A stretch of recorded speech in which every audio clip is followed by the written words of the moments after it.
James Young husband ng offer na maglaro sa Jakarta Football Club sa Indonesia. Isang linggo raw pinag-isipan ng magkapatid ang kanilang desisyon. Sa ilalim ng pipirmahan sana nilang kontrata, tatanggap sila ng $24,000 o katumbas ng mahigit 1 million pesos na signing bonus. $8,000 o mahigit 350,000 pesos na sweldo kada buwan, game bonuses at iba pang incentives. May ilang problema raw kasi silang nasilip gaya ng hindi pagiging sanction ng governing body ng FIFA ng koponan. Sa ngayon, nakatutok daw sila sa Team Ascals at sa kanilang academy na nagtuturo ng football sa mga Pinoy. We're not going to sign anything unless we're fully confident with the contract, with the terms, and we're happy. And obviously we have a big decision to make, and we still need to clarify everything with family and friends. And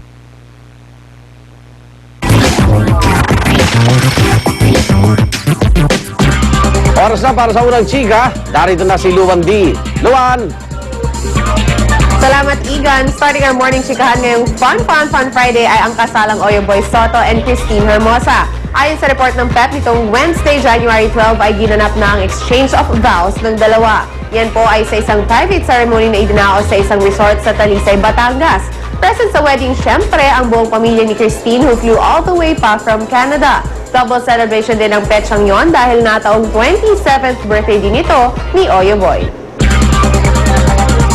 Samantala, American Idol Season 10 mapapanood na starting next Sunday. Siguradong aabangan na naman po ang newest run ng sikat na talent competition on TV. One reason for that ay ang dalawang bagong judge ng show na sina Jennifer Lopez at Steven Tyler. Also, be proud and loud dahil isang PhilAm ang makakapasok or ang nakapasok muli sa top 40. Mapapanood ang season premiere ng AI10 this coming January 20 and 21 sa Q Channel 11. Unang bugso pa lang yan ng ating showbiz scoops. I'll be back for more. Igan? Salamat! At narito na po ang latest sa lagay ng trapiko at tinaman nilaban yung Ver Dam! Maraming salamat, Igan! Narito na po mga kapuso ang ating mga kalsadahan at katrapikan sa Metro Manila. Ito na po, unahin na po muna natin ang aming kinaroroonan. Ngayon po ay Biyernes, kaya naman dagsaan ang ating mga deboto. Dito po sa Quiapo Church, may konting abalang nararanasan ng ating mga motorista at hindi sila basta-basta makakalusot patungo po ng Loton area at Taft Avenue dahil nga kumpulan itong mga jeep na ginagawang terminal dito pong gilid ng Quiapo Church. Mabuti na lamang may mga ilang traffic police tayo nakikita dito na umaasiste, pero kahit na ganun pa man, matigas pa rin ang ulo ng ating mga motorista. Yung mga patungo naman po ng bandang Espanya, mas maayos at walang problema. Sa kanan naman, bahagi North Luzon Expressway sa Balintawak, walang problema ang magkabilang lane. Iba pang bahagi naman po niya na yung EDSA Ortigas, mga kapuso, yung pong kaliwa ay patungo ng Makati area at yung paakyat naman po ay patungo ng Meralco Avenue and Pasig, tuloy-tuloy lang din. Pati yung kanang bahagi patungo ng Cubao area, wala rin hong problema. Ang nagkakaroon lang din ho ngayon ng napakalaking problema sa mga motorista ay ang EDSA Kamuning na nasa iba pang bahagi po sa kaliwa. Nagkakaroon pa rin ho ng pagbigat ang kanang bahaging lane patungo po ng Makati hanggang EDSA Cubao na po yung kabigatan na yan. Ang kaliwa naman patungo ng monumento ay wala naman hong problema. May coding ho tayo ngayong araw mga kapuso, mga plaka ho nagtatapos sa numbers 9 and 0. Naku, kung nakakaalarma po ang mga aksidente na ang involve ay mga motorsiklo, nakakabahala rin po ang may mahigit 1 milyong motorsiklo na walang rehistro. Ayon daw po yan sa Land Transportation Office. Mas hihigpitan daw po ang implementasyon ng mga batas sa motorsiklo para mabawasan na rin po ang mga aksidente sa motorsiklo araw-araw. Ayon kay LTO Chief Virginia Torres, sisimulan ito sa pag-udyok na gumamit ng helmets. Ang mga multa ho, ito, 1,500 sa hindi pagsusuot ng helmet ng driver at pasahero. Ang first offense po sa mga nakatsinelas o nakayapak lang ay 500 pesos. Ang second offense sa mga nakatsinelas din po at nakayapak ay 700 pesos. At 1,000 pesos naman po sa third offense para sa mga nakatsinelas at nakayapak. Ang hindi naman pagsusuot ng driver o ng pasahero ng standard na helmet ay ganun din. Ipinatutupad rin po ang no helmet, no travel policy sa mga major at secondary roads. Yan, dapat mag-helmet po para medyo ma-save nyo pa ang inyong buhay mga kapuso at huwag kayong barubal sa kalsada. At yan po muna ang aking update sa ating mga kalsadahan sa Metro Manila. Ako pa rin po nag-iisang reyna ng kalsada, Lava de Bear, Small One and everything. Balik sa'yo, Igan. Salamat Lab, hirit namin mamaya, negosyante. Patay sa pamamaril sa Magsingal, Ilocos Sur. Inatilyo sa Australia, patay matapos iligtas ang nakababatang kapatid sa matinding baha.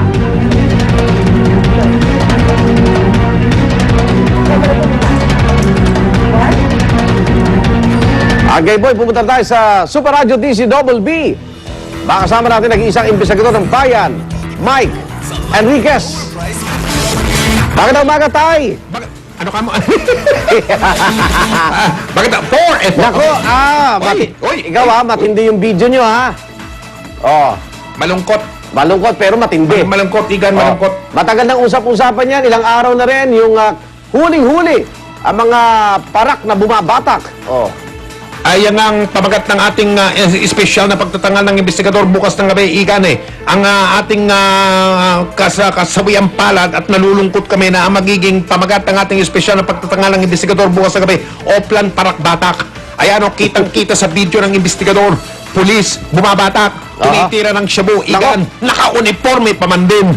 Ay, ayan Ayan, nako, lalo ko na. Ang gagalaiti yung mga opisyal ngayon ng PNP, hindi nila malaman paano, malaking tanong, meron pa bang, hindi lang isa dalawa pa, Igan tapos to may dalawa pang pulis Caloocan na ay, naku na ba, ayan. Kaya, Igan, ayan Nako, ang malaking naloko na. tanong. Ha? Naloko na. Naloko na. Ayan, parak-batak. Bukas ng gabi sa investigador, alas 9:45 pagkatapos ng Kapuso mo, Jessica So sa GMA Channel 7. Oo. Pero anong reaksyon mo, Mr. Investigador, na mabilis din ang reaksyon ng ating pamunuan ng PNP dyan? Dapat lang. Kasi ang malaking tanong natin sa kanila ngayon, meron pa bang iba? Nako, Yan ang malaking tanong. Ba, agad-agad doon sa Makati, drug test kagad yung mga pulis. Oo. At hindi sila sinabihan na drug test, Igan. Oo. Primero, ang ginawa, pinatawag sila at sinabi, meron tayong assembly o kung ano Okay. ang tawag ng mga pulis doon. Yung pala, tetestigin yung mga ihi nila, Igan.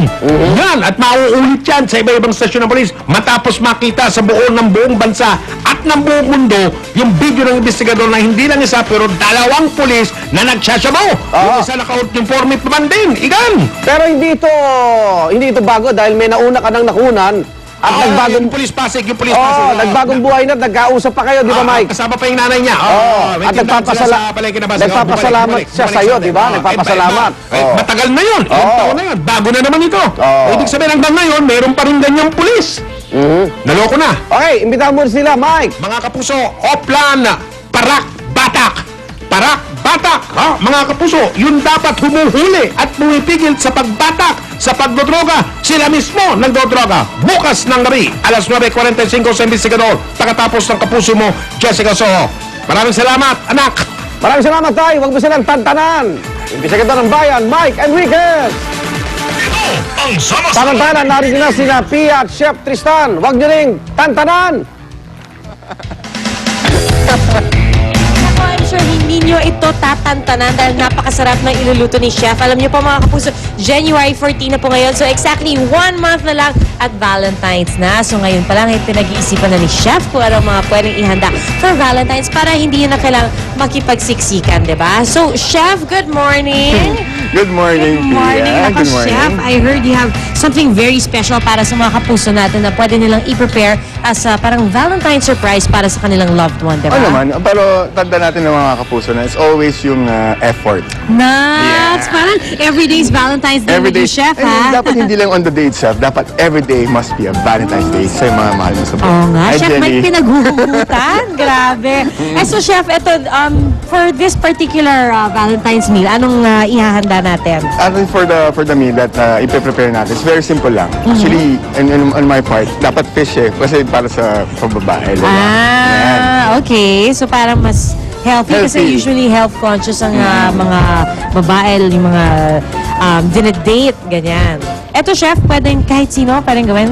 Kahit sino pwede meron. Okay. Yan. So, kaya ko to, Chef. Kayang-kaya. Okay. So, Para may we have idea na here, ako. ito, plain tilapia fillet. Mhm. Pwede rin cream dory. Okay. Tapos, i-coat lang siya. Coat lang natin. Then we're just going to fry it. Oh. Ano yung coating niya, Chef? Parang This is just may plain ano pa yan? flour or in kahit any breading mix pa pwede. Okay. Tapos with a little salt and pepper ba yan? Ito may buntot pa. Wow! Parang may hawakan. Yan. So, cook lang natin to hanggang sa maluto for at least actually this is fish. It will take at least Mm-hmm. Mabilis. mga 5 minutes lang. Okay. Mabilis lang Yan, pala. Mabilis lang. So, So maging itsura niyan is, of bango. course, we're going to drain it sa paper towel. Yes, para hindi siya oily. Oily. So Yes. drain natin. Mamaya gagawa natin ng plating.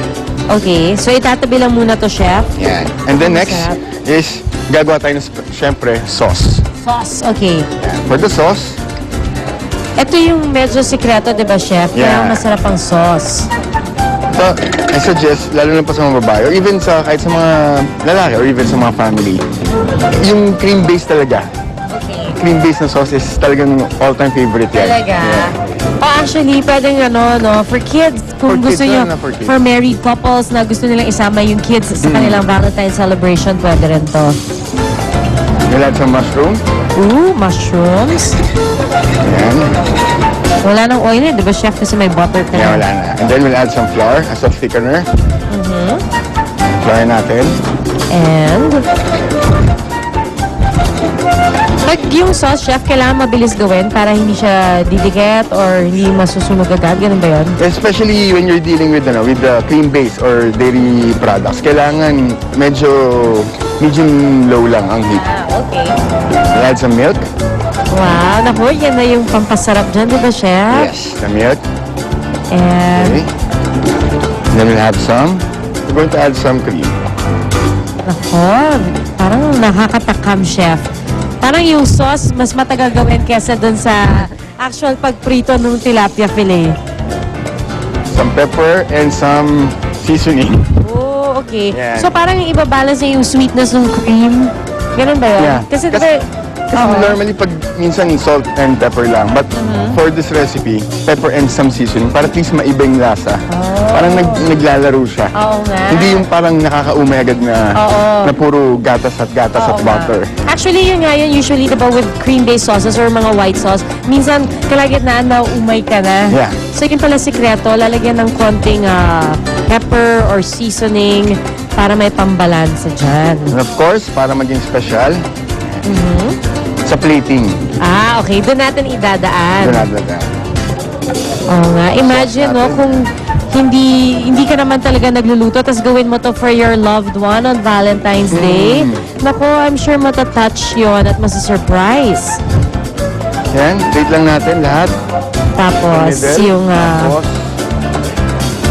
so lalagay, yung sauce muna sa, sauce bottom muna ng sa bottom. plate. And we have here some steamed kangkong lang. Wow! Steamed Cute kangkong. naman yan. Then yung atin. Wow! Ang galing naman yan, Very chef. simple, neat, Wow. tapos very elegant. And very easy to Very do. So kahit sino pwede. So wala na kayong excuse Wala sa excuse. inyong boyfriend, girlfriend, husband, wife dahil... Kahit sa mga bata. You can Oo. also treat your kids sa Valentine's. Oo, that's kahit a cute sila idea, makakadate no? mo yan. Oo, pag married couple, tapos meron na kayong mga anak, pwede. Aba, yung kandila ba, chef? Part pa yan ng ating presentation? Or may ibang purpose? May ibang purpose, yeah. Eto, okay. Dahil napakasarap, hindi pwedeng hindi titikman. Tadadada! With the sauce. Eto. Ayan. And speaking of food, eto na. Luan? Malinis. Bakit biglang ang daming dumating na girls? Chef, ha? Ang sarap niya, chef. Sarap. Actually, yung sauce niya, di ba, pampasarap talaga. Oo. Ayan, mga kapuso, sobrang sarap nito. You can try this at home at pagplanuhan nyo na kung anong gagawin niyo for Valentine's Day. Napakasarap. In the meantime, magbabalik po ang unang hirit. Unang hirit, ang saya